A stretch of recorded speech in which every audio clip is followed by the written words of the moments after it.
Because I must say it's a little heartwarming after all these years when we first started here in Lakewood, trying to help ourselves and help families, to see there's so much services and interest and therapy. It's Baruch Hashem, it's gewaldig. Okay.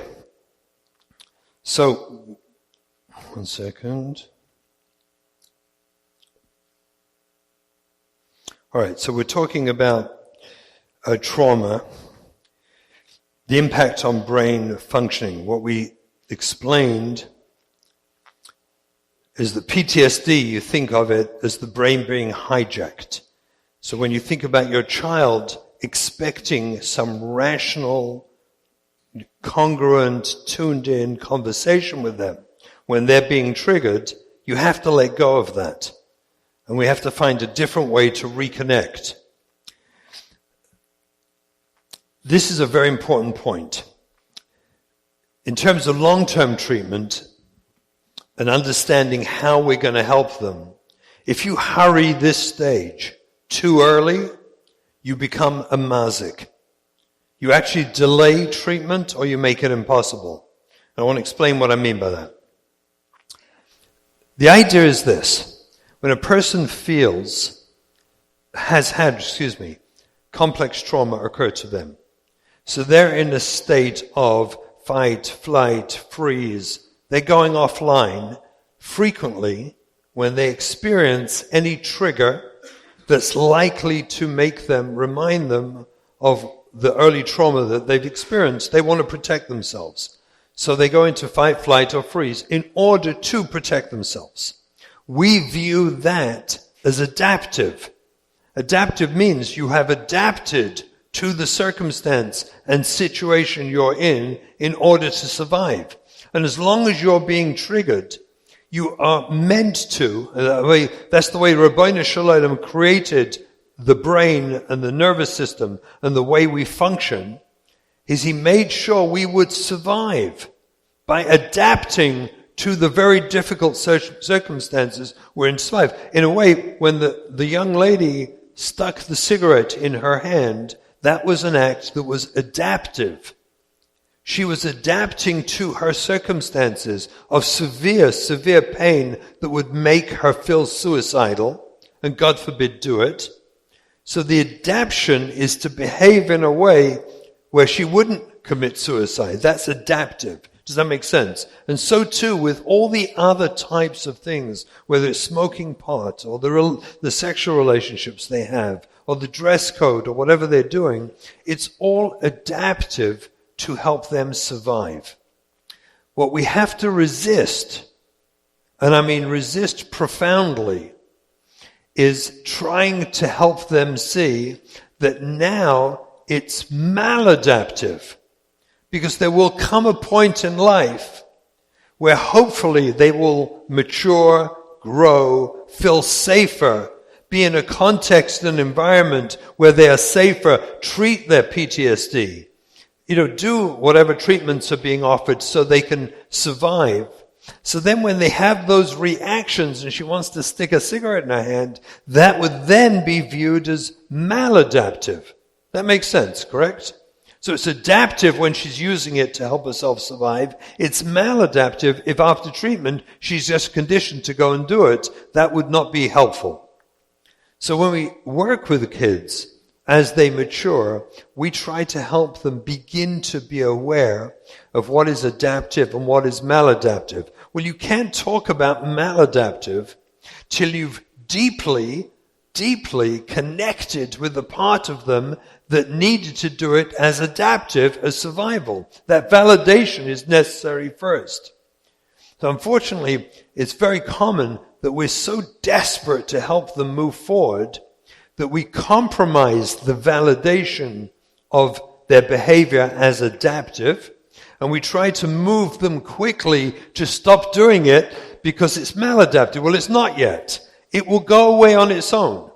Years ago, when I first started experimenting with all these ideas and trying to do a different approach in mental health to reach the kids, so I took an approach. It actually got me into trouble at one point. I was the director at our place then, and New York State heard a comment I made and pulled out funding. Because I made a comment about pot use, that I was not going to be focused on the pot. I told the kids, I don't want to talk to you about pot. I want to talk to you about how you're hurting inside. In fact, in those days, we did rather courageous things, but we facilitated, shall we say, that the kid got his pot because the places he was going to get it were so dangerous. It was so bad. It was so frightening. And we knew we couldn't stop him yet. So we tried a different route, helping him get the pot on condition you come to therapy and we talk about the hole in your heart. And what we discovered was, when we tried this experiment, that time and time again, the kids were just giving up the pot. They didn't need it anymore because we were reaching inside into the hole in the heart instead of fussing over the pot smoking. So it's crucial that we understand that what the brain is doing for the child at that point is helping them adapt so they survive. Our job is to validate, tune in, understand, be noticeable with the adaptation. I'm not saying you say these words to them, oh, what you're doing is adaptive. That makes sense. I wouldn't do that. But we at least have to understand why they're doing it, and do not rush to the stage of trying to teach them, but now it's maladaptive. Leave that for them. That's a natural process that when they grow up and mature and they go through it and they feel helped, they start giving it up and they start sharing that with their therapist, where we can make the observations to them about, I wonder at what point it might be maladaptive, and we start discussing it with them. But essentially, our job as parents is certainly to tune into them and make sure they realize that we understand that they're doing it to survive. They're doing it to survive, and they need it. So based on what we said about the prefrontal cortex being offline, think about this. Is it reasonable to reason with them? If they've lost the faculty, if that part of their brain is shut down, the part that reasons, so when you reason with someone whose brain is shut down and therefore is inherently unreasonable, who is actually more unreasonable, you or them? Right? We are. Because they can't have a reasonable conversation because the brain is shut down. And just I want to mention that neuroscience has informed us, and we know this, that neuroplasticity tells us we can retrain a brain. You can actually retrain it. I'm not sure, by the way, if the old PTSD triggers ever go away. I'm not sure. I don't think so. The memories of it, the triggers of it, I don't believe it ever goes away. What I do believe happens is we implant new neural pathways into the child's brain where they can now think differently about how they want to act and respond. We don't actually get rid of it, but they can diminish, minimize, and almost get rid of the reactiveness to the PTSD experience. That we can do. So how do kids typically react after trauma strikes? So most of our kids, and this is, again, it ties into the same theme. By the way, is it too noisy? It is for me. Is anyone can put the sound down a tiny bit? I'm finding it deafening. Okay, is that better? No, a little bit lower, testing. That's good. Perfect, thank you. So, again, this goes back many, many years, and it's as valid now as it was then. The idea I termed as the happiness-pleasure paradigm. And it's a very simple understanding of what happened to our kids. They got traumatized. The trauma causes incredible internal pain, psychological pain, unimaginable, as we've described this morning, psychological pain. How do they block that? So typically, younger kids will do some edgy behavior, whether it's listening to, let's say, less approved music, or reading less approved material. Nowadays, 25 years ago, it was the library. They would go to the library and read, I don't know, what was the series of books? Whatever. It wasn't kosher books, Whatever. I mean, Halavai, our kids would read that stuff today. But they would read inappropriate material.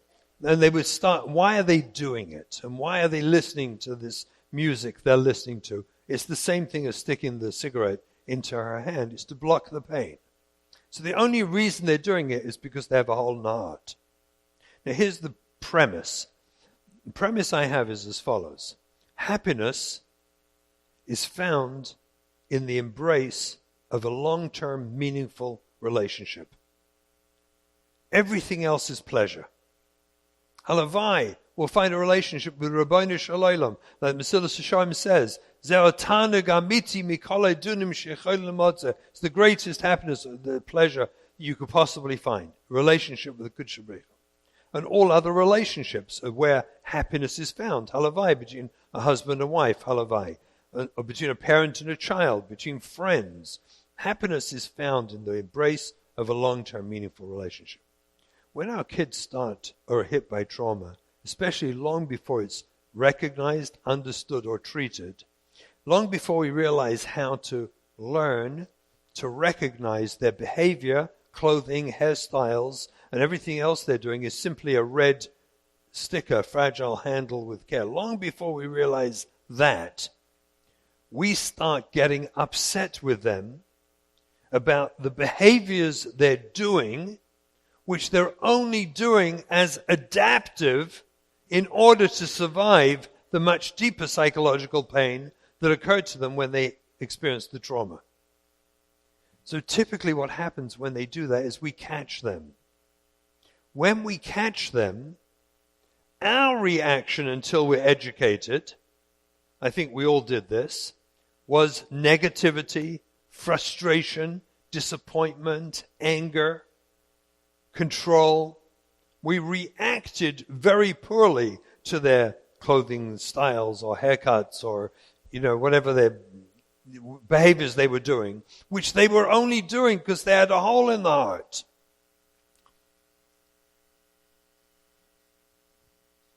It's not me. Okay. I think it's recess is over or something. Gosh, it's very disturbing. So anyway, they're only doing those behaviors because they're hurting, but we didn't realize what the trauma was, what was going on, so we reacted badly when we caught them. When we react badly to their behavior, when we catch them, what does that do to the hole in the heart? What does that do to the relationship between us and them? It damages the relationship between us and them. What does that do to the hole in the heart? It makes the hole in the heart bigger. So therefore the kids go out and now need a deeper level of inappropriate behaviors to fill the hole in the heart because they just got more pain, not less pain. So now they progress to more risky behaviors, or maybe they start drug use, or they start getting drunk and stealing your alcohol, and they don't realize that we always catch them. And when we catch them, until we're educated, how did we react? Most of us were actually told how to react. Get angry, tell them they can't do this, get mad with them, which we did. And what does that do to their relationship with us? It breaks the relationship more, which means they have less happiness, which means the hole in the heart got bigger, which means they now need even more negative behaviors. And we become complicit with that as we catch them doing the inappropriate behaviors and react poorly, angrily, frustrated at what they're the next level of craziness. Excuse me, I'm going to say it nasty. The next level of craziness they're putting us through. I'm deliberately saying that nastily because we know it's not the case, but that's how we feel. And then we react worse, breaks the relationship more, makes the hole in the heart bigger, and so they need more pot or more drugs or more inappropriate behaviors. That's the happiness pleasure paradigm. It's also the vehicle through which we can all guide ourselves to help our kids recover. Because the inverse, while going off can happen in 4 months, this paradigm and following it from one stage to the next can literally put a kid off the derech in 4 months. The reverse can take many years. Many, many, many years.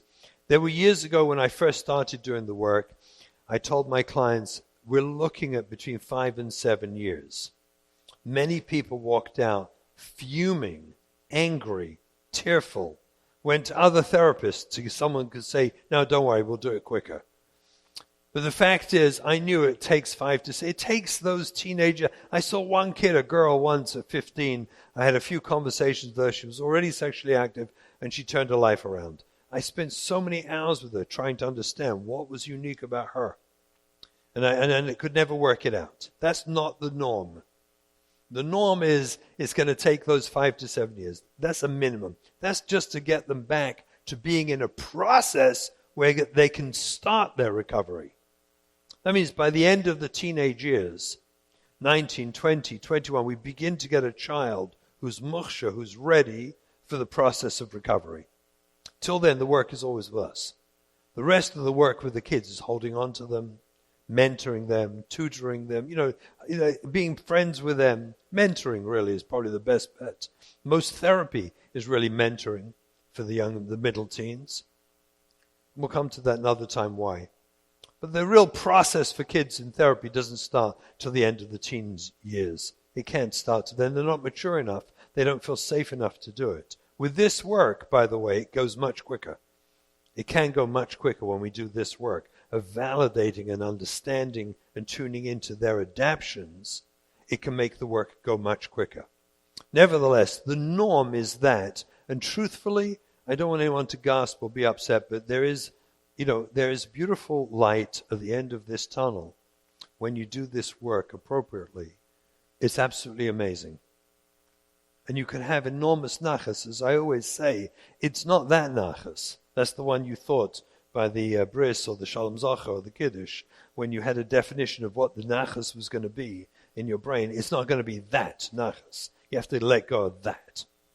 But it will be tremendous nachas and joy and pleasure and relationship with your children that you can have. However, the process of recovery takes most kids fully into the 30s. Between 30 and 40 is probably when recovery becomes complete. When a child can say as a young adult, I think, Tati, Mommy, I think I've put it behind me. I think I'm there. It can be until 30, 40. Somewhere when they're bringing up their own kids, they're seeing how hard it is. And they're also realizing how supportive and loving my parents were. And they model on us. It's astonishing what happens later on as they look back at us. And they look back at us as a beacon of light. We're the people who gave them the hope. And they're looking to us for guidance to bring up their own kids. That's in the 30 to 40 rank. What we're doing here starts with the validation of the pain, because that facilitates healing the hole in the heart. I hope that makes sense. The psychological reactions kids have, they react, typically look like disorders, but usually they're not. They emulate disorders. So they'll look like and emulate many different types of disorders and frequently need to be treated as such because there's no other option. But beneath it, and I was so gratified to hear when, I forget, I'm so sorry, Rabbi Nagelblatt, what was his name? Who spoke for Crossroads? Nagelblatt spoke, Nagelblatt, I said, Nagelblatt, okay. Nagelblatt spoke, and he said something that I found very reassuring, because I know I've been battling this for 20, 25 years probably, that underneath the addict is almost without fail trauma. It's almost without fail. In our community for sure. I don't know about the secular world, although I hear people saying it out there with great authority in the secular world. But I've been saying it for more than 20 years in our world, that beneath the addiction is trauma. and not to treat the trauma is this cycle of relapse and recovery and relapse and recovery, and it doesn't seem to end. It's always the trauma we have to go through, because the trauma is what causes and informs the addictions. So it's always that, and we always have to see that. So even though we're going to be told they seem to emulate many different psychological disorders, we need to know at the very least that beneath all that, 99 times out of 100 is the trauma.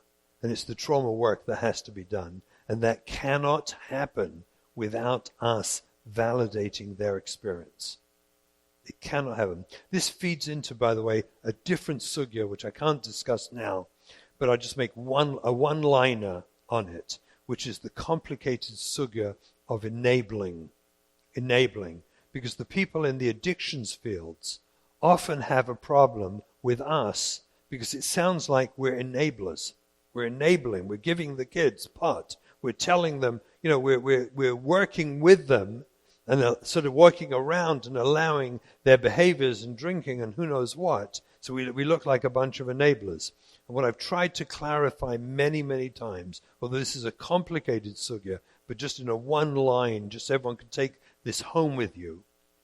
Enabling occurs when you give your kid something you do not want to give them. Drugs, money, alcohol, whatever you give them, or the money to buy it with. You give them something against your better judgment without it creating a better relationship between you and your child. Whereas in crisis chinuch, when we deliberately, thoughtfully, and by choice gift and splurge on our kids and give them, things to make their lives better, whether a car or money or, going somewhere, doing something, when we give them that, we're making a thoughtful choice that's designed to repair the relationship between me and my child.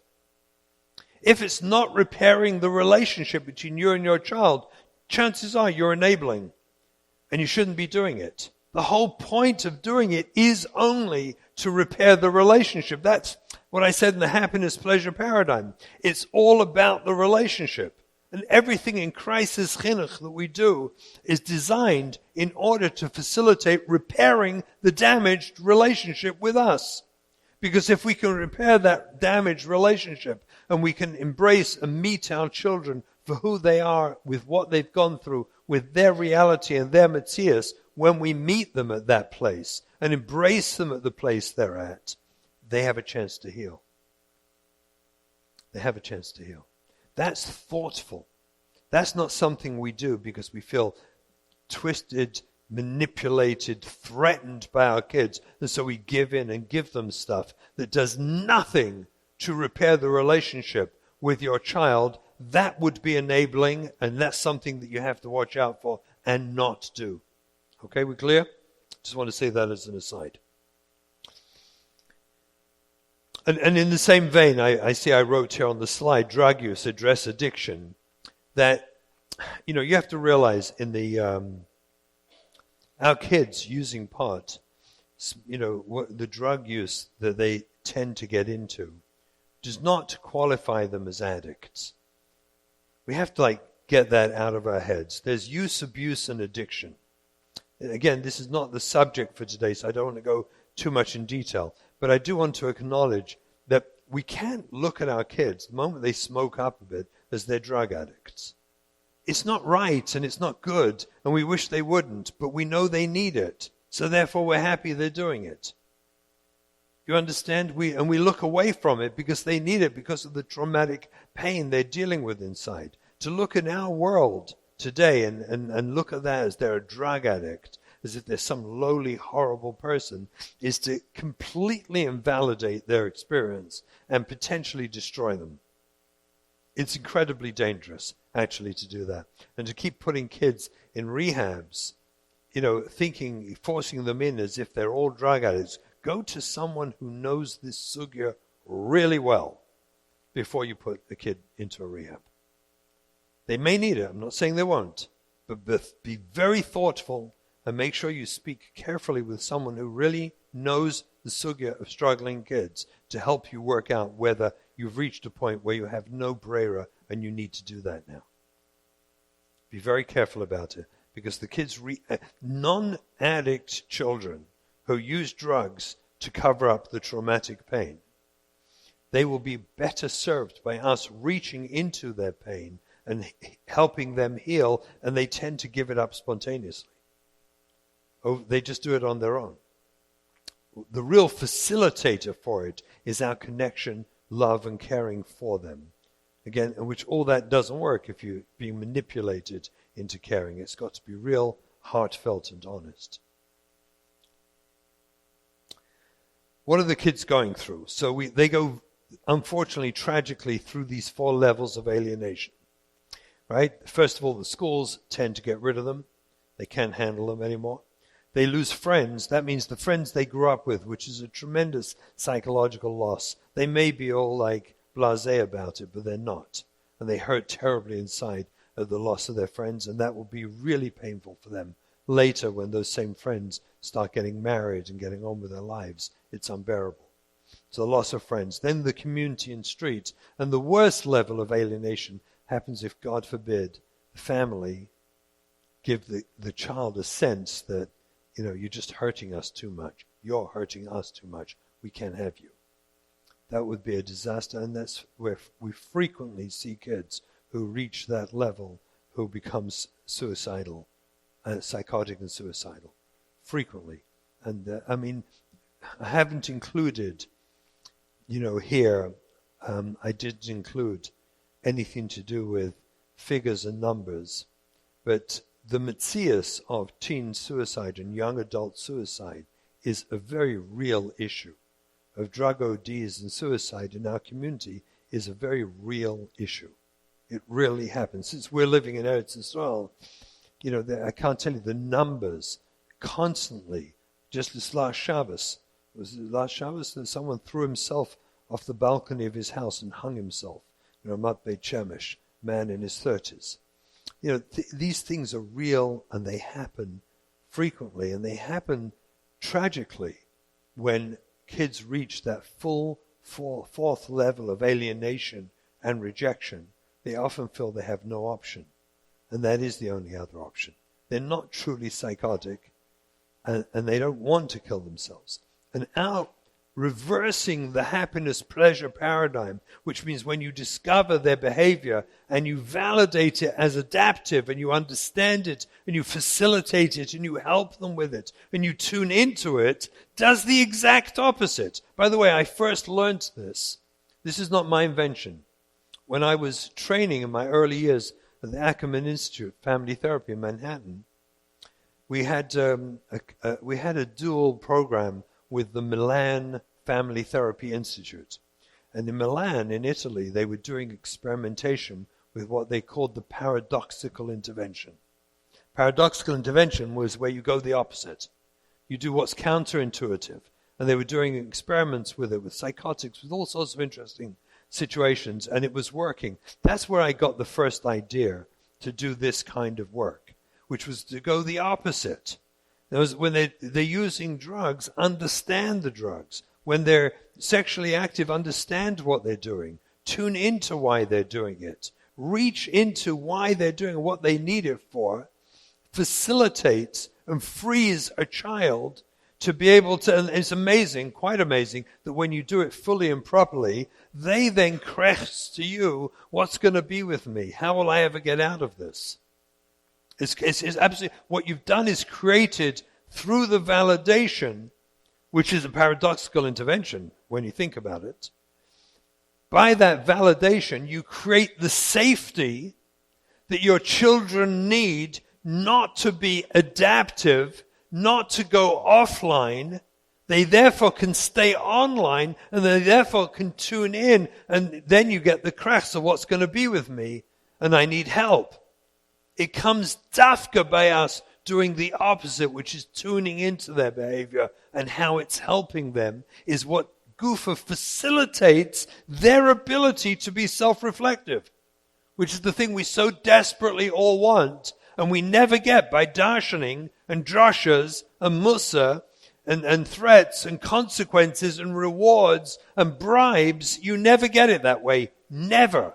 That's why rewards, by the way, all the rewarding and all this stuff all fails. You just end up giving bigger and bigger rewards until there's just no return. Why? Why does it fail? It's partially it fails because you deny their reality. You're not looking for what's really bothering them. You just want them to behave. So a father comes and tells me, I got my kid to put on tefillin. I gave him $100 a day to put on tefillin. I asked him, is that sustainable? How long is it going to last? What do you think that's doing? I said, you don't realize you're destroying your kid. You're destroying your kid. You're better off telling your kid, I understand, and I think the Rabboni Shalom probably understands too. Shefela, talk to me. Help me understand. When you put the tefillin on, it burns into your arm. Why? Talk to me. Help me understand. What's your hurt? What's your pain? Will help your kid 1,000,000 times more than bribing and rewarding him, which actually invalidates his experience, tells him you don't have a problem, you just need conditioning like a dog. It's completely the opposite of what is therapeutically sensible and what actually helps the kids find themselves and come back. It's lahefech of good treatment.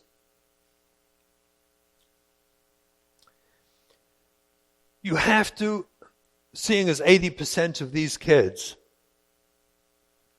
the gauze, the final goyrem, was sexual trauma. One of the ways of dealing with sexual trauma is acting out sexually. It's denial. It's a way they can live with themselves and deny that anything bad happened to me because I'm enjoying myself. So the very act of acting out sexually is, again, adaptive. It's a way of denying that I had these horrendous things happen to me because I'm enjoying myself. I'm having a good time. And it's completely normal for the kids in this process, however bad it is. And we know it's terrible for them. But it's completely normal for them to act out sexually. And on this note, I say this, and I say this humbly and honestly, and I just hope and pray that people listening will understand and not distort what I'm saying, cut it into little bits and pieces so you have a soundbite of me saying something that sounds awful. Okay, so I'm going to say it with that hakdama. So I hope whoever cuts this tape out into bits and pieces just respects me and puts this whole segment together.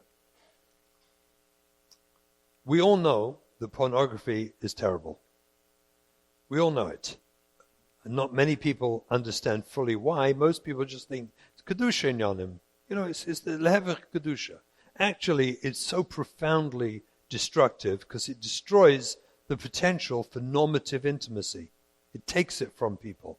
I have people I work with every day in my office who spent years watching pornography as their adaptive way of surviving, only to discover that later on they've got the wrong neural pathways about what intimacy should look like. So they're forever craving something that they'll never get for the rest of their life, ever. The damage of pornography for these people is so profound, it leaves them lost and disconnected forever. Forever. It's awful. Is it treatable? It can be. I'm not saying it is, but it can be. But it takes a long, long time. So let's be clear. Pornography is a disaster for people. To watch pornography, even though it's adaptive, it's still a disaster. Fighting with your child over the smartphone or the Wi-Fi or the tablet they have, when they're already, I'm talking about this fourth level, this place of, 4 out of 6, and your Rav has paskened for you, you're dealing with a Sofi Pikuch Nefesh. In such a circumstance, fighting with your kid over the appliance, which you know very well they're using to watch pornography, the damage to your child long-term is more dangerous by you fighting a war over their smartphone or their tablet, their internet connection, is far worse than the damage of pornography. And we have to come to terms with that. as bad as it is, and it's horrendous, and I can speak for hours on how horrendous, because I treat people damaged by it every day. Nevertheless, I can tell you this, when you fight your kid, and you have a war, which he wins, by the way, they always win the war, and the girls, by the way, the girls today, teenage girls are watching pornography just as much as the boys today. It's like the girls are into it big time. When you fight with your kid over it, the damage to your relationship, the invalidation, brings them to that suicidal place where they can actually be in threat of their life, literally. It isn't worth the fight. Obviously, if you could, on a lower level, explain to your child why it's not good for them, etc., and you can hold it back from them, you should, if you don't lose the relationship. But to lose your relationship, I want to be very clear, to lose your relationship with your child over the fight, over the smartphone or the tablet or the computer, whatever they're using to get on the internet, to lose your relationship with them over that fight is more damaging than the very thing you think you're protecting them from. And you have to see that because it's adaptive to them. They've adapted to the sexual abuse that happened to them or to the other struggles and issues that they're going through. And this is literally survival for many kids. This is how they survive. On the contrary, tuning into it is a paradoxical intervention. It shows the kid, I get you. I understand you. And when you're ready, if you're ever ready, when you will be, and you would like a filter, come talk to me. And lo and behold, over the years the kids do. It's amazing. It's amazing because they themselves feel lost in what they're doing and they look for help, but it comes from within because they started healing the relationship with you. Goes with this, the sugya, the kids that act promiscuous, the boys and girls that experiment with homosexuality or lesbian. Usually, if it's handled well, it's a stage they go through, they come out the other end. Usually, not always, but usually is.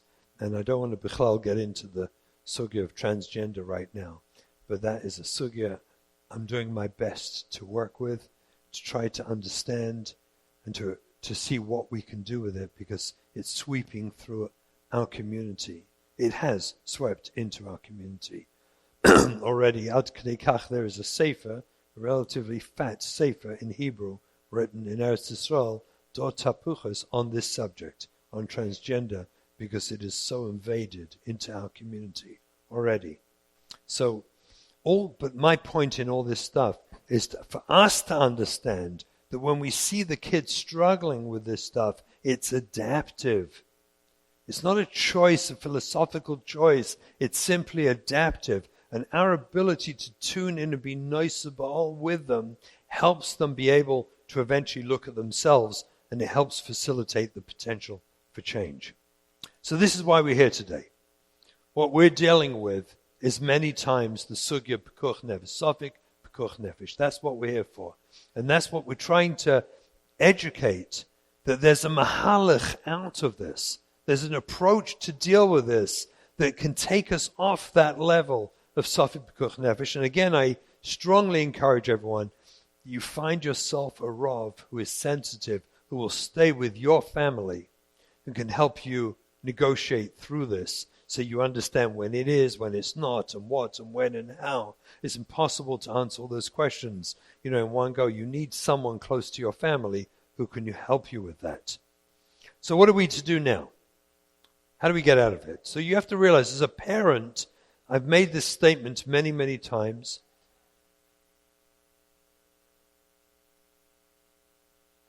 Not at the moment. The question was, could I recommend any Rabbanim? Ask me after this evening. Okay, I don't want to get into that subject right now, but yes, there are, without question, Rabbanim who are sensitive and nuanced towards this, and hopefully there will be Rabbanim coming tonight, so we will have more, because we need more. What are we meant to do now? So you have to realize, as the parent, It is not the mentors, therapists, rabbonim, the people on the streets. Everyone is very helpful. Everyone plays their role. Everyone plays their part in the game. But ultimately, it seems to me that the success in recovery for any kid is going to be in the hands of their parents. We're going to be the people who facilitate it. That means like this. We don't, as parents, repair trauma. We're not expected to be trauma experts. But what we do is we create the potential for their recovery. When we reach into their lives, validate, understand them, what we're really doing is giving them a reason to live and a reason to recover. Essentially, what the message we're giving them is that my home is a safe place for you. We're creating in them the desire to want to be at our Shabbos table, to be married and bring their kids one day to our sukkah, to our Pesach Seder. We're creating that potential and therefore facilitating for them the potential of their own recovery. But we create the umbrella, we create the environment, the envelope in which a child will eventually, God willing, do their work and recover and work through their trauma. That's our job. What we have to do is learn to stop being a target for their arrows. The kids will attack us. They feel most let down by us. Let's be honest. The kids do believe that somehow deep down they had a right to be born into a family where they would be protected. They believe that on some deep level. I am not saying to you they articulate it. I'm not saying they say it, but they experience it. It's natural. It's teva. It's the way Hashem made the world. So the kids feel deep down that you owe it to me. You're my parents. This is something we can exploit to help our kids amazingly. And we can really help because most of our kids, if we're honest, I doubt that any of us, I can say it for myself for sure, I doubt that any of us knew all the nuances of crisis chinuch prior to having a struggling kid. I doubt that any one of us had a clue about what we were doing, and I would guess that we all did the wrong thing for some significant period of time before we began to learn what's the right thing.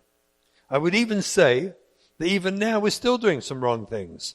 Not because we're bad, not because we're mean, but because we're not educated. No one gave us the information. We didn't know. On the contrary, the information we kept getting was the opposite. Put your foot down. Contract, rules, structure. Don't let them do this. Don't let them, you can't this, you can't that. We got the wrong information. Kaseda. To facilitate our kids' recovery, we have to stop being an arrow, stop being a target, so they can blame us, look at us, and just be angry with us, prevents a child being able to look at themselves. I'll say this one more time so we're clear. We would want, hopefully, that as our kids get older, they can reflect inwards, take a look at themselves, get treatment for their trauma, because you have to want to be treated to be treated. You can't put someone and therapize them. You know, kids come to my office, they think they're going to be therapized. They'll sit on the couch, we'll therapize them. They actually think that. You know, until they grow up and realize that we don't therapize. I tell the kids, I got no magic wand. I'm not Harry Potter. I don't know how to therapize. I don't know what that means even.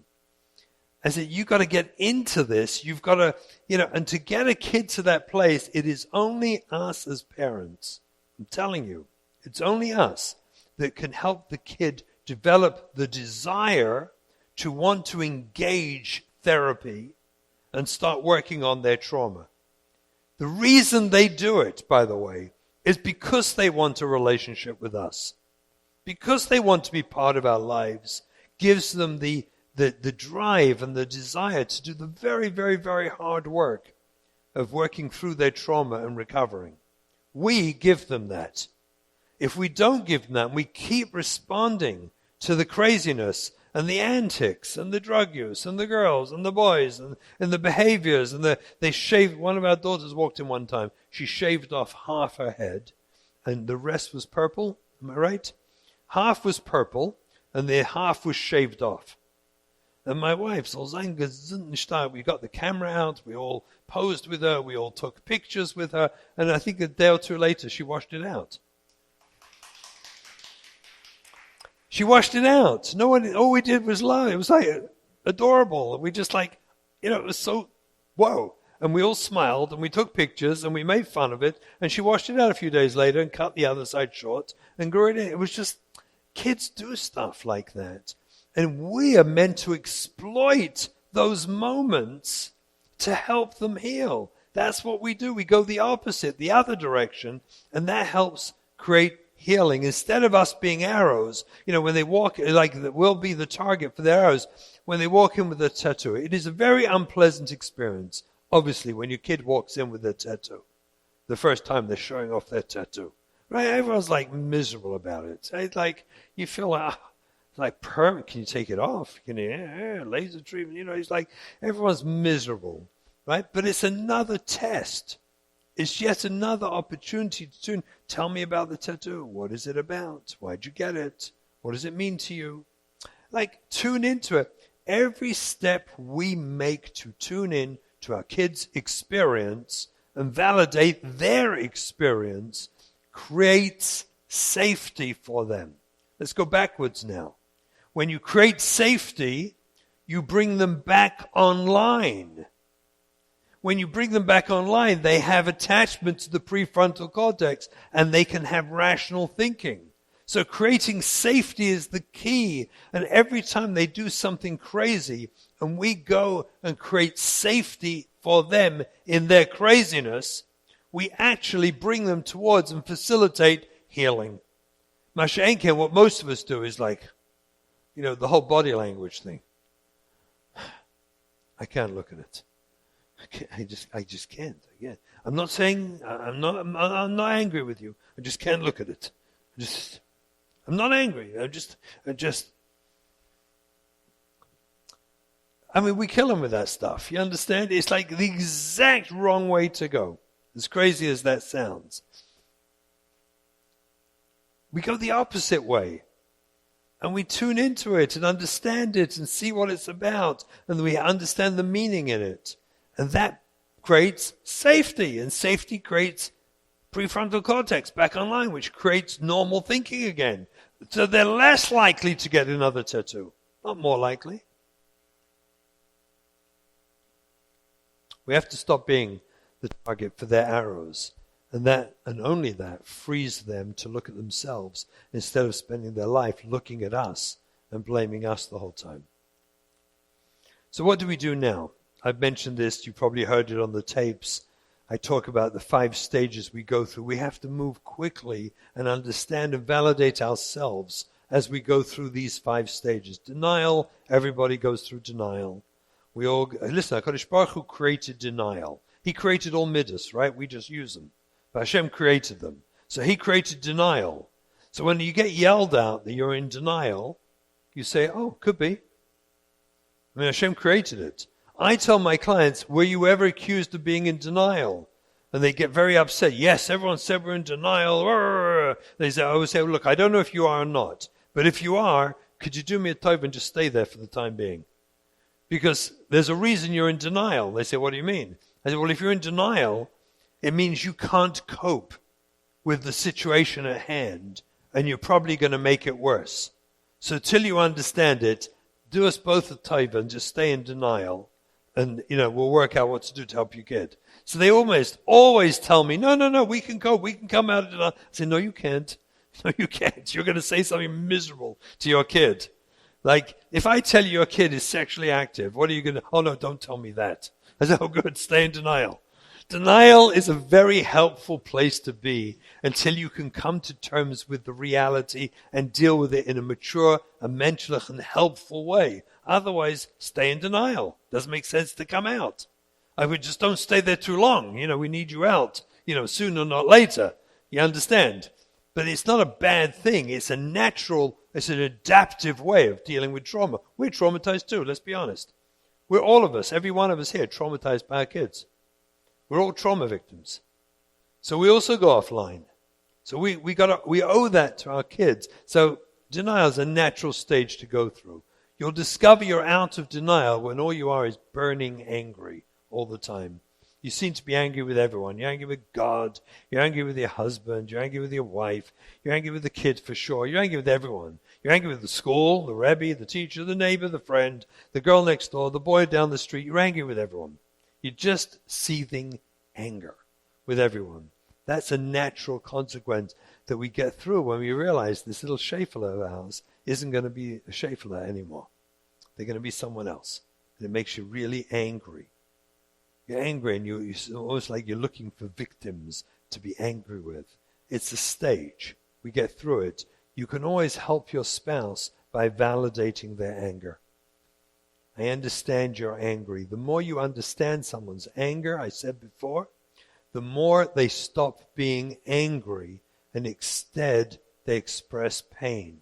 Because anger is nothing but pain externalized. That's all it is. So when you validate someone's anger and you reach into their pain, they stop being angry. We as spouses owe that to each other, to help each other with that.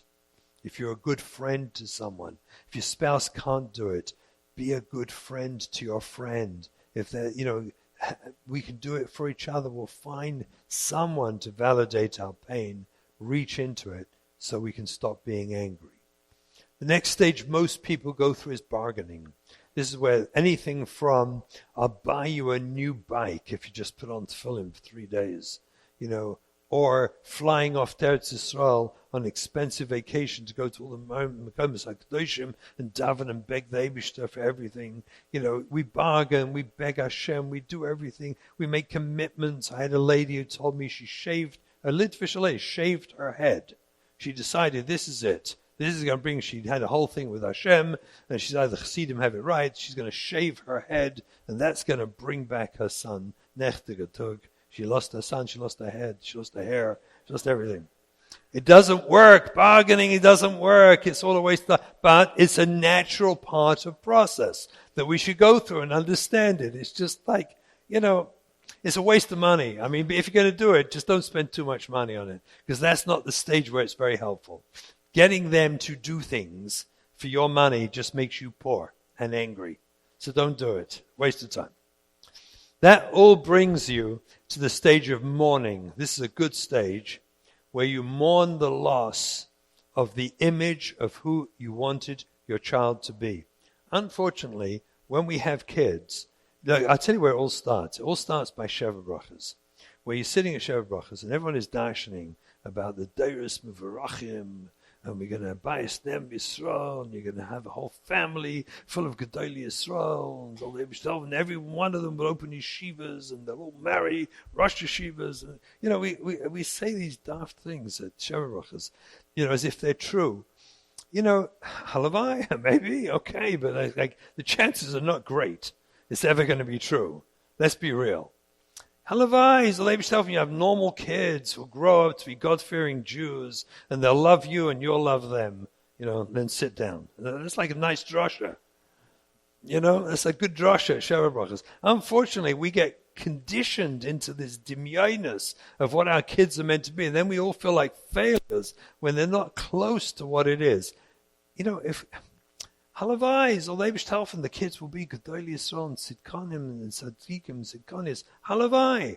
But we have very little control over that. That's the Eibishter's cheshbon and theirs. Kol b'dei Shemaim chutz mi'er Shemaim.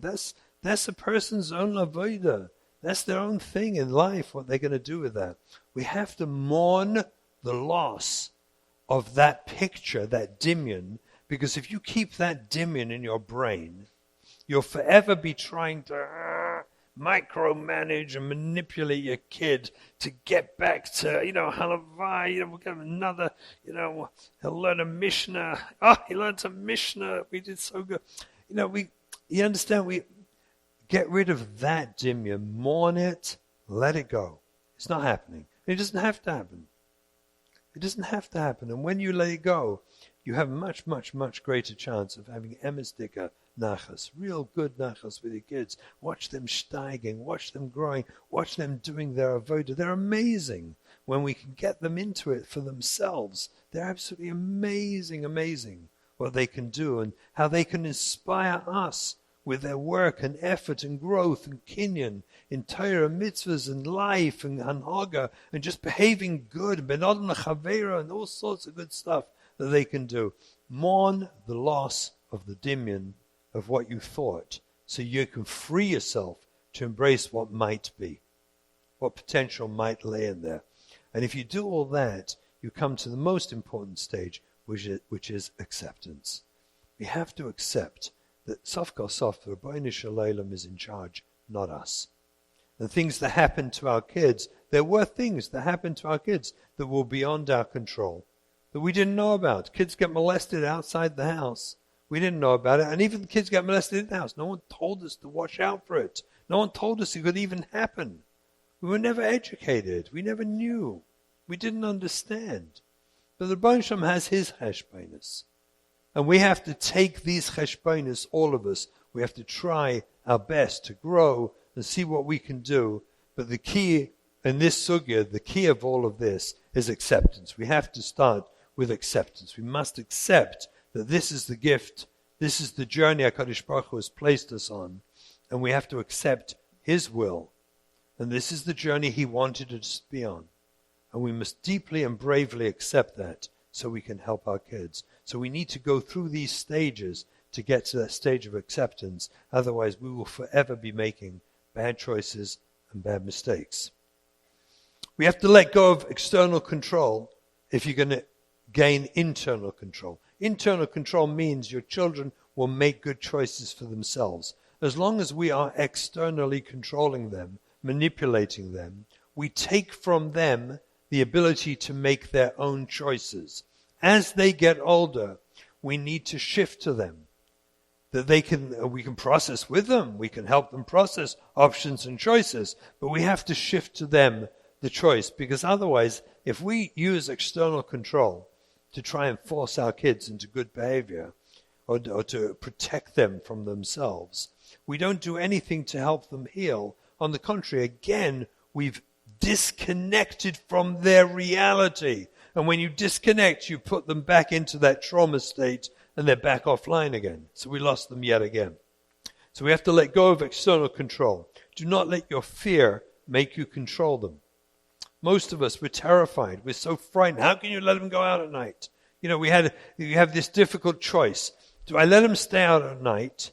Do I give them the key to the house? Do I let them come in any time of night with or without any friends, leave the door open? These are like really delicate and difficult situations.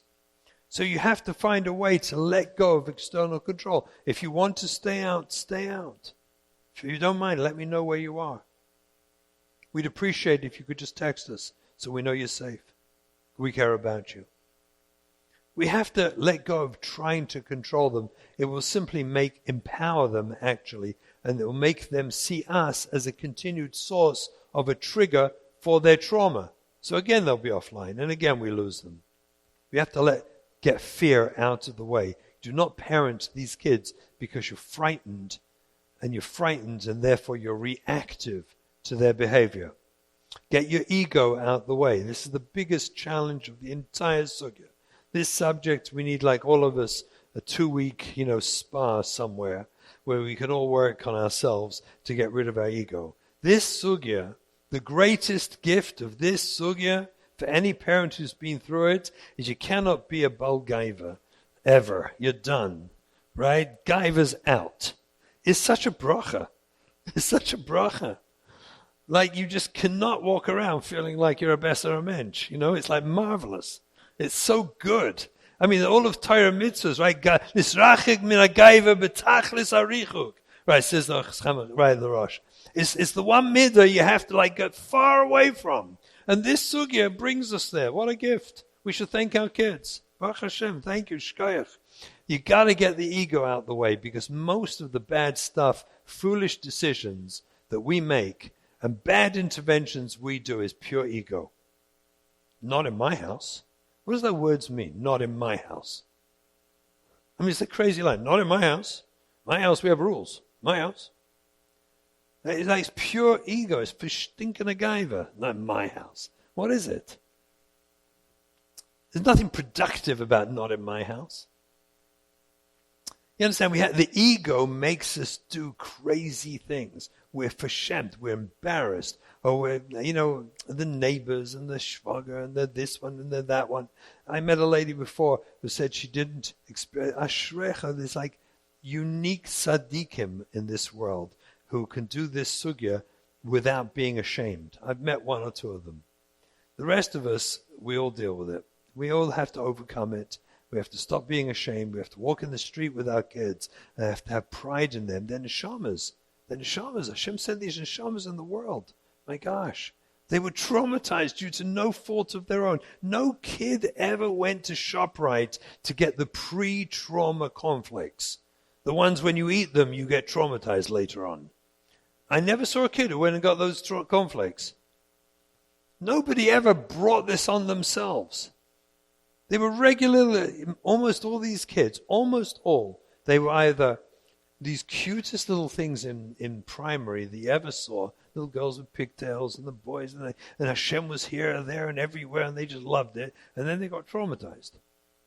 And someone took it from them. Nebuch, they were the sweetest little things on earth. Or they were born, Nebuch, with an impulse disorder, with a genuine disorder, disability, or problem. They didn't ask for it. Some kid asked to come back. Well, in Shemaim they asked, but in this world, no kid in this world asks to please send me back. I want to be born with a serious learning disability, so I'll be a loser and a failure. And make sure my parents live in a very academic yeshivish community. No one asked for that. It's really, when you think about it, how crazy it is that no kid asked for their matzav. None. Zero. They were either born with a disability that prevented them from being able to flourish, or they got traumatized. And that disability itself was traumatic, you understand. So they're both trauma victims. No one asked for that. And I should let my ego get in the way? I should feel so sorry. It's my child. I should be brokenhearted. Ego? There's no place for ego in this sugya.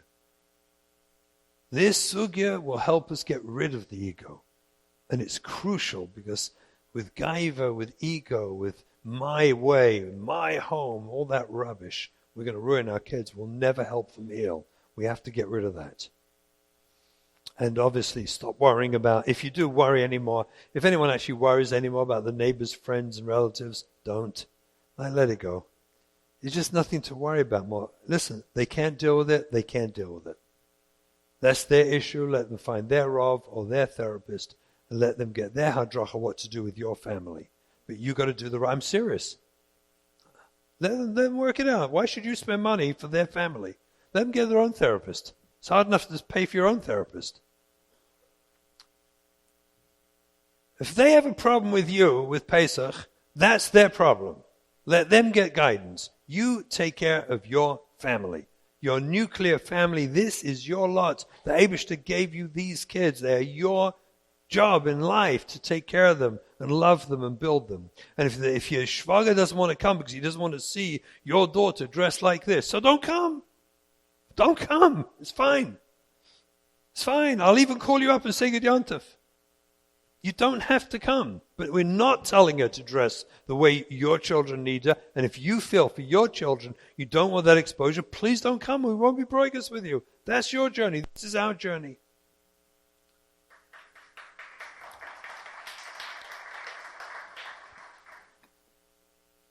Thank you. We make terrible mistakes and compromises and errors because of this worry about the neighbors, friends, and relatives. Let it go.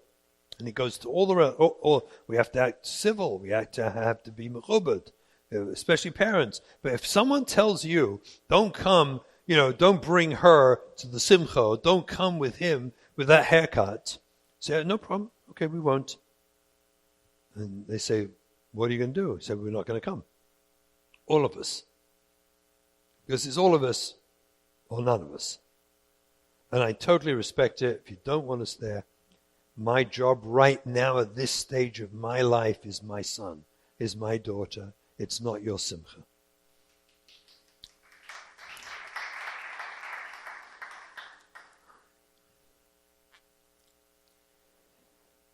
Kesher Nafshi. Nafshi kshur b'nafshi kadei lachancha. We know this basic yesod about what Kesher Nafshi was built around. Our kids need that kesher. They need that relationship with us. And in fact, it is predictive. I look at my clients over the years, and it's so partial to me, those that have developed this deeper relationship with their children, the kesher, regardless of the behavior, see and watch and observe the children changing over the years and getting their lives back. We are it. This is what I keep saying and hacking, that we facilitate everything. It is us as parents, nobody else. As much as there's a magical Rebbe and there's a magical mentor and a magical therapist sometimes, get things done. It's the parents' relationship that facilitates the magic in all these other people. It's our relationship, our undying love for our children that's unconditional. We're there with you. We don't judge you. We don't blame you. If anything, we blame ourselves for not protecting you. We wish we had have. But now we're here with you. We're on this journey. That's Kesher Nafshi. That's what we need. That's the organization and that's the approach. And that's the only way. There is no other way. A deep, a kesher that can't be broken. Doesn't matter what you do, we love you. No matter what you do. That's the defy me more than I can love you. Try me, you're going to fail. Because I can love you more. What we're really doing for the therapists, for anyone who's educated, is we're repairing attachment. Because what got hurt early on was attachment. Trauma detaches. If you think the word trauma from, shall we say, as far in a practical terminology, trauma means disconnect. That's what it means. A person experiences a life-threatening, near-life-threatening, horrific experience, and HaKadosh Baruch Hu programmed us to disconnect from the thing that frightened or nearly killed us. The trauma reaction is the reaction of disconnect. Does that make sense? That's what the word means. HaKadosh Baruch Hu doesn't want us to stay there being mauled by a bear or a dog or anyone else that's killing us and hurting us. So he created in us a traumatic reaction that we disconnect from that and anything that looks like that, smells like that, sounds like that, feels like that, we disconnect from it. That's what trauma means. It means disconnect. Therefore, remember this forever. All trauma treatment is about reconnect. That's it. If you understand that, you got the heart and soul of all crisis chinuch. All trauma treatment is about reconnection. And as I pointed out time and time again, look what it says here. Show them your love for them does not depend on their behavior. It doesn't matter what they do. Adarabba, your so-called bad behavior is adaptive. I get that. I understand that. I mean, you don't say those words to them, but you understand that's what we're saying to ourselves. And we reconnect with them is how you heal trauma. All of trauma treatment is about reconnection. And we need reconnection to create attachments, healthy attachments between us and them so they can have relationships, healthy ones in this world. They can live a normal life. Without it, they can't. That's the entire crisis chinuch, what it's about. And what it boils down to is Avas Chinam is therefore the antidote to trauma. Because Avas Chinam reconnects. It reconnects. I had a story in Eretz Yisrael. This is very interesting. One of my clients, they allowed me to use these pictures. But she sent me one night this picture. I put a line through his eyes, just whatever. But her son had been in yeshiva and dropped out of yeshiva, and about 3 weeks later, he was out there at night with a bunch of boys and girls. He was an abuse victim, it turned out later on, never dealt with, never known, never understood. Dropped out of yeshiva, And she sent me this picture that he sent her, to his mother. Look at him, so sad for me. This is what she said. So I sent back to her, me to mother. I sent back to her, but Emma, that's when I need your love the most, which is what he's feeling. That's why he sent the picture. He sent the picture to say to Mommy, I need your love. And I need it the most now, because right now I'm in the most pain, which is what that hairstyle and that picture represented. She chapped, and she said to me, I agree. Thanks for reminding me. She then called her son, schmoozed warmly with him while he's hanging out all through the night. And he's late at night with his boyfriends and his new girlfriends. This is 3 weeks after he fell out of regular Masifta. He was with this haircut gone.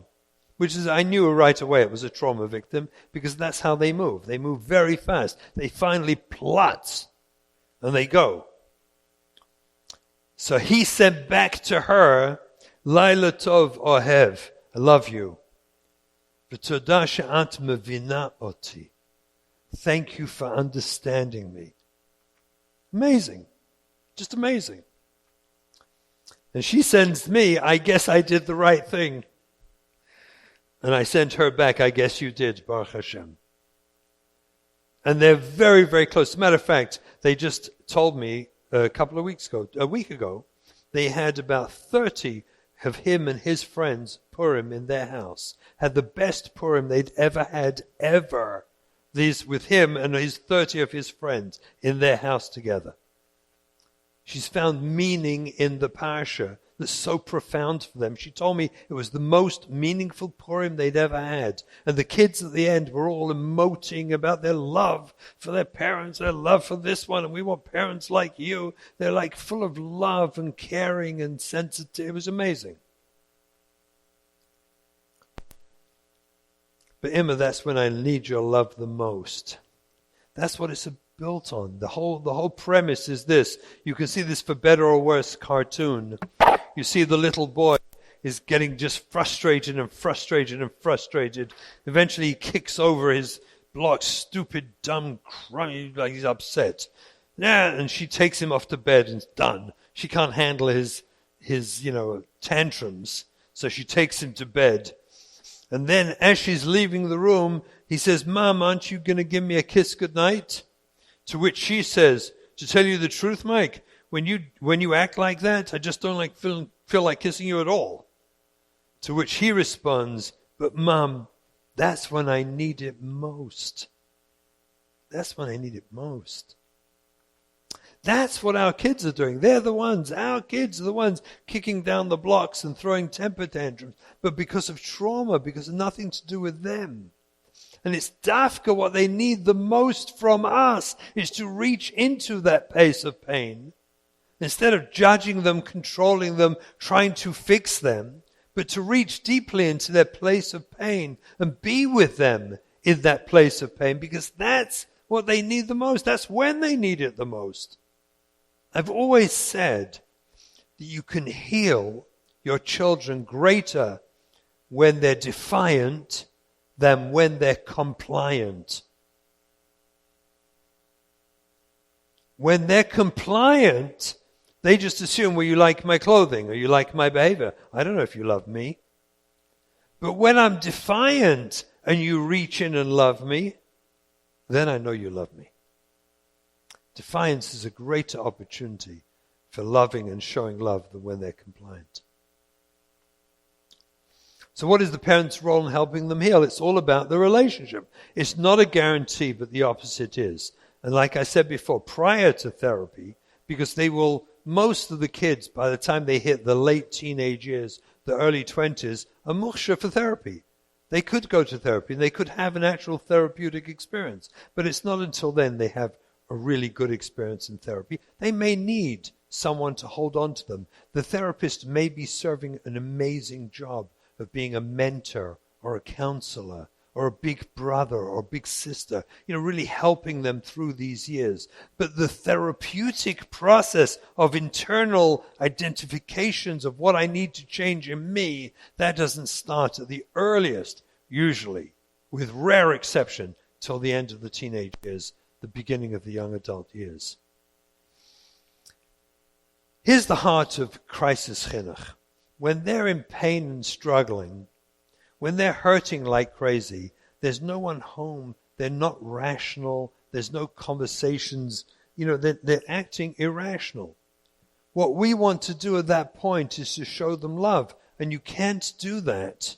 You can't reconnect with them with drushes and speeches. Like someone said before, I mentioned a story this morning, like with the McDonald's sandwich on Pesach in the room, and go in and say, oh, I realize you're in so much pain, give them a hug.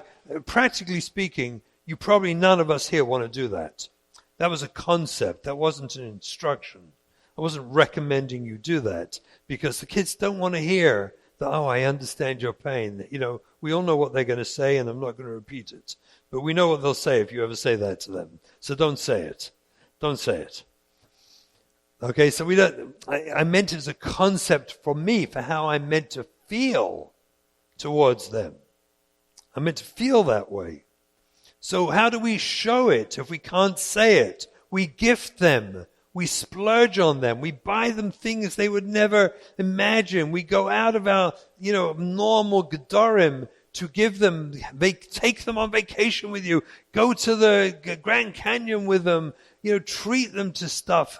Give them stuff. Help them. Because stuff during these very turbulent mid-teenage and late teenage years, stuff communicates caring and love. You can't really do it many other ways. But when you gift and you tune in and you give them unexpected gifts, especially unexpected, they're the best of all. The ones they never asked for. You just know they would like a certain, they love a certain turkey sandwich. All the kids, they're always starving, right? There's never any food in the house. We know that story, right? Whatever you make, your fridge is full. There's nothing here. There's never food in this dumb house. There's every other house, got the craziest house in Lakewood, And you look at your fridge, you think, who's psychotic, me or him? I got an entire fridge of food. Yeah, but it's dumb food. I don't eat that stuff. What do they eat? They don't even know what they eat, which is kind of crazy too. They're just in a bad mood. But they like their deli sandwich, right? Whatever it is. And when you're out, you just go buy that deli sandwich before they ask you.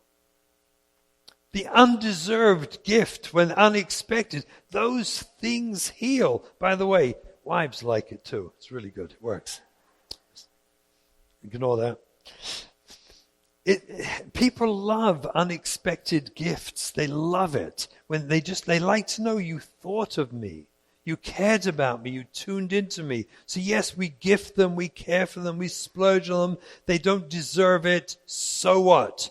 Don't make it connected to that. It's nothing to do with deserving it. Even if it's against your values. Like this is the typical one. Again, we're talking about a kid on this Southfield Pekuach Nefesh level, right? Girl's probably a sexual abuse victim, and she's dressing chaloshes. And she wants to go out. She takes you out. She's got nothing to wear. Right? We know that because her room's full of clothes. So we know she has nothing to wear because most of her clothes are on the floor. There's nothing, she says, nothing in my closet. It's true. If you'd pick anything off your floor, we'd have something in your closet. But you have carpet clothes. Right? You know what carpet clothes are. That's what she has, carpet clothes. Because I don't wear that stuff anymore. So I got nothing to wear. You take her out and she chooses this micro mini skirt that who knows who could possibly wear it ever? Right? Again, I'm being very clear. We're talking about this Southfield Pekuach Nefesh level of crisis, Chinuch, where your Rav has paskened for you. That's what you're dealing with. That you go and buy her that dress. Yes, it's against your values, but you buy it for her. It's no different to any other intervention we do for her, to show you care and you love her. And the fight you would have not to buy it is a dangerous fight. I'm telling you it's dangerous. In this level of child struggle, it is dangerous to fight with her. And on the contrary, it's healing to buy it for her. So you buy it for her. You buy her jeans. And you take your son when he wants his nose pierced, or what the boys do, ears pierced. Girls do nose pierced, right? He wants his ears pierced. And you take him. I've had people, I had an unbelievable story. A guy took his son outside Beit Shemesh. He took his son for a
okay. Oh, thank you.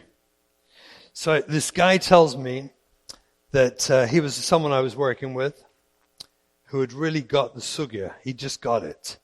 And he called me to tell me this story. Amazing story. His son decided he has to have a tattoo. He has to have a tattoo. There's no two. I mean, again, this was a kid in this matzav of psychotherapist nefesh. And I said, so what'd you do? He said, I took him. Hello? We're back on, I'm sorry. So he said he took him to this place outside in some shopping mall outside Beit Shemesh. And he's in there, he's a frum guy, with his son getting a tattoo. And the tattoo artist, it's his turn. And he asks the father, the boy goes over and tells what he wants, chooses a tattoo. And he asks the father, what are you here? So the boy says, it's my dad, it's my father. He said, what do you mean it's your father? He said, it's my father.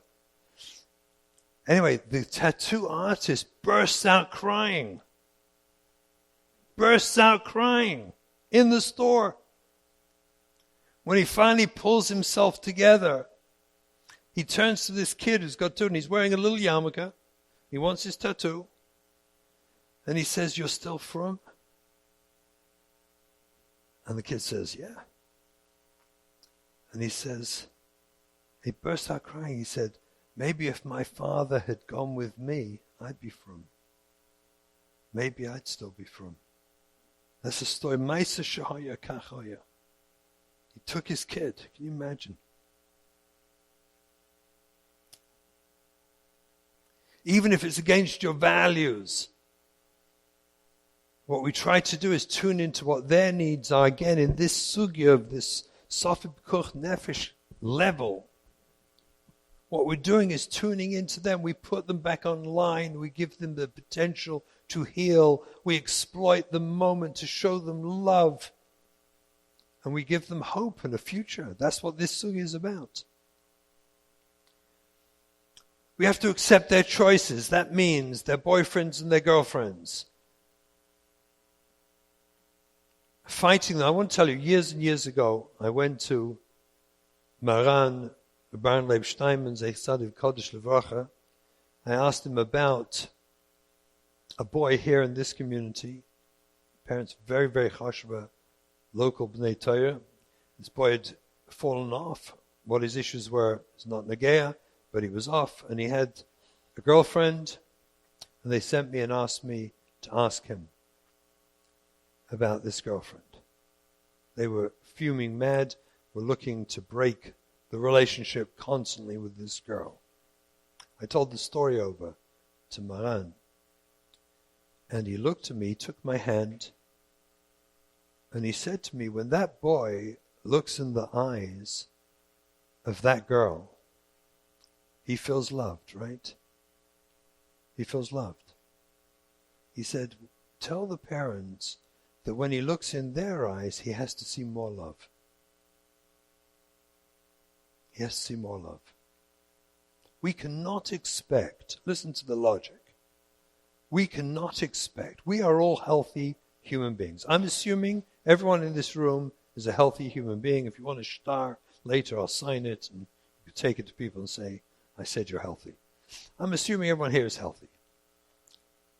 We all deeply appreciate being loved, and all of us deeply are hurt when we feel unloved. I think that's a true statement. I think we'd all agree on that. Well, our kids are no different.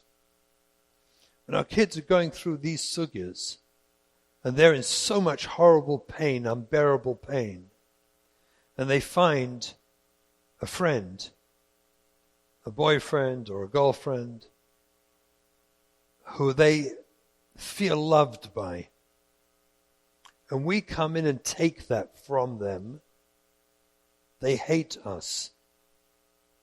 We cement the relationship between them and that boyfriend and girlfriend.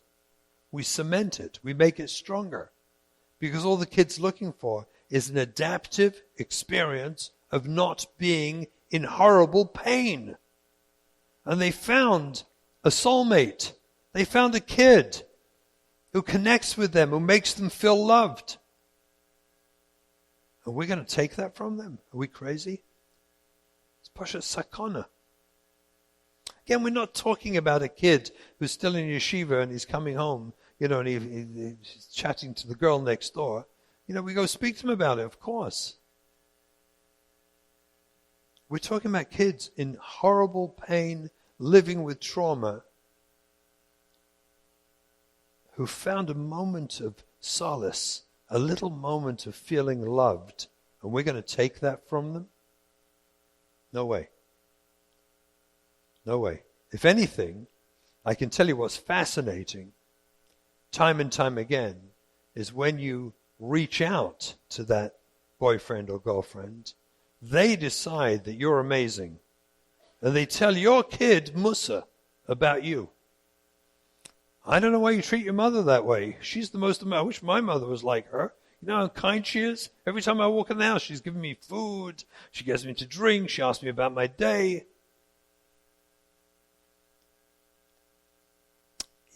We're dealing in the sugya of trauma.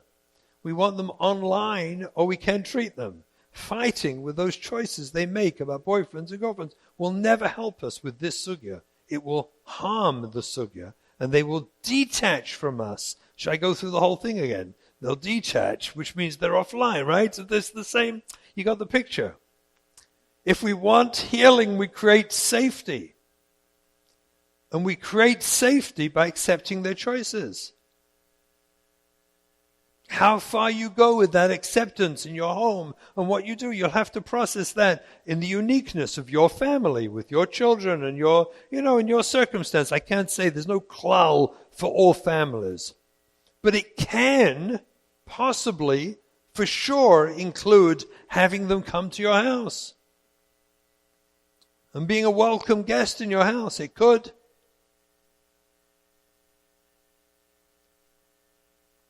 We have to accept them for who they are. And ultimately accept their choices in life. And I want to say something else about marriage. I've seen this many, many times. I just want to put this down like litem musagim. Just a musag, just to be aware of. Fighting your kid over their choice, who they eventually want to get married to, is a lose-lose scenario. It's a really bad story. Even if you think the person they're marrying is a disaster for them. If you've developed a relationship well with your child, sure you can talk to them about it. You should talk to them about it in a loving and kind way. You tell them, but you start that conversation by telling your child, honey, you have a right to marry anyone you want. It's your choice. It's your life. Shulchan Aruch says so. Shulchan Aruch says you don't have to listen to your parents. If your child decides they want to marry someone they want to marry, they're not over on Kibbutz Avein. If they don't listen to you, they stay in Shulchan Aruch. But without kids, it's a different sugya. Avada, you say, you can marry whoever you want. It's your choice. I have feelings why I think it's not a good idea for you. And I want to express them to you. But ultimately, whatever you want, it's yours. And I'll tell you why you have to do that. Because Lu Yitzuya, you would fight your kid, and they don't marry this person they thought they were going to marry. And they have a hard time getting married after that. And they fall into a depression. I've seen this countless times. They fall into depression, they isolate in their bedroom, and all they ruminate about is how much you ruined their life. That's all they think about, day and night, is how much, if I married that person, I'd be happy. You stopped me, I listened to you, and you ruined my life. That's making yourself into a target again. Masha'en came when you tell your kid, honey, you can marry whoever you want. If this is your choice, we back you. I just want to tell you why, in my humble opinion, I think it's a lousy idea. And these are the reasons for it. But again, you want to marry them, it's your choice. Whatever they do now, that's on them, it's not on you. That means even if they get married and get divorced, afterwards they don't blame you. They blame themselves. And that's part of their therapeutic process of healing. You're not the target. There's no arrows coming at you. You told them, listen, Shefla, it's your life, it's not mine. I do believe it's a mistake. And I believe it's a mistake for these reasons. But it's up to you, it's your choice, not mine. And we have to live with that. And if they get divorced, how many kids do I know who got married and they had a child and they got divorced? And you know what? It was on them because their parents stood behind them and supported them through the marriage, through the divorce, and life afterwards, and they got their lives together. We have such a child who got remarried afterwards and married a wonderful young man, beautiful young couple, from Erlich, a sweet young couple. And some of you at Kesher Nafshi last conference, you would have met them there. Right? They're just the most adorable couple, and they went through that. Just that. It's relationship. What fixes this? Do you understand? What repairs and creates the potential is our loving kindness and relationship with our kids, where we show them deeply, deeply, I'm with you. Even to the point that I'll marry you off to someone that I don't think is a great idea. But it's your choice, honey. Just give me the right to let you know why I think it's a lousy idea. But if you want to go through with it, we're with you. And sometimes you have to do that. And the payrus of that can be astounding.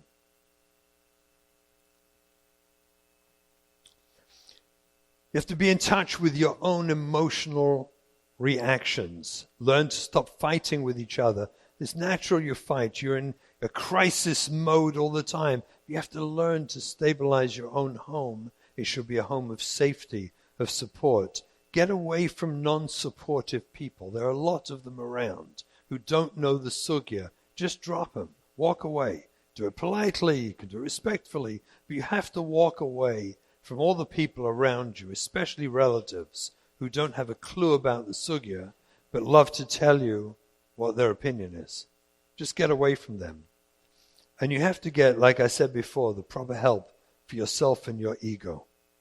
You have to get help. I realize it's getting late, so I want to finish with this one. You have to let go of guilt. The key for our success, my wife and I, in this sugya, was having a deeper and closer relationship with HaKadosh Baruch Hu because of our kids, not despite our kids. Our struggles with our children brought us closer to Hashem. It deepened our awareness of Hashgachas Hashem. We understood better how little we're in charge of our real lives and how we have to turn to HaKadosh Baruch Hu for help. I'll be honest, it made us far more humbler than we probably would have been. But it really, really connected us to HaKadosh Baruch Hu.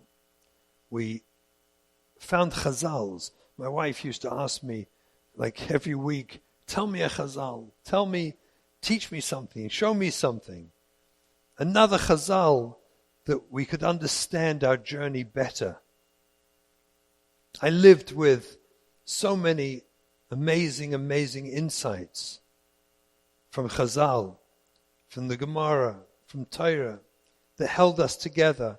So instead of feeling, Hashem, why are you doing this to me? We embraced, oh, Hashem, this is why you're doing this to me. Okay. We looked for the silver lining in the cloud. We looked for our own growth. We looked to work on our own relationship with each other. We looked to model and be a place where our kids could feel safe, a home they could feel safe in, where they could be honest about themselves and find that place to grow. And we did it all with a deeper relationship with Hashem. We never lost our relationship with our own avodas Hashem. We strengthened it. And our kids didn't resent it. On the contrary, I think it inspired them. Truly inspired them. We didn't impose it on them, but we lived it ourselves. We have to realize, Ein Adam neikef etzbo milamata, ela imkein machrizin olav milamala. You cannot stub your big toe in this world unless there's a chraza, there's a decree milamala that you're going to stub your big toe. I once asked my Rebbe Mashgiach, Matisyo, Shlita, Shtafu Shlema. So I asked him one time, can a person be sexually abused without it being a gezerah min hashamayim? He was uncomfortable answering the question. I said, I need the answer. I need to know. I understand the person who is going to administer it. That's bechira. We have choice. Who's going to do it? It's up to them. But the fact a person is going to be abused, can that happen if it's not meant to be? And he said, no. It's impossible. It's all min hashamayim. And my wife and I conducted ourselves accordingly. That everything that happened to us on our journey was min hashamayim. And I submit to you that you have to hang on to that very clearly. It has to be center, forefront in your mind. Your relationship with Hashem has to be strengthened, not diminished. You have to realize what you're doing, what we're doing in this sugya is high level of avodas Hashem. I heard this directly from Gedolei Yisrael who said it to me. This is the high level of avodas Hashem. We're taking battered, damaged neshamas that came back to this world and could not possibly have been hurt had it not been a gezerah min hashamayim.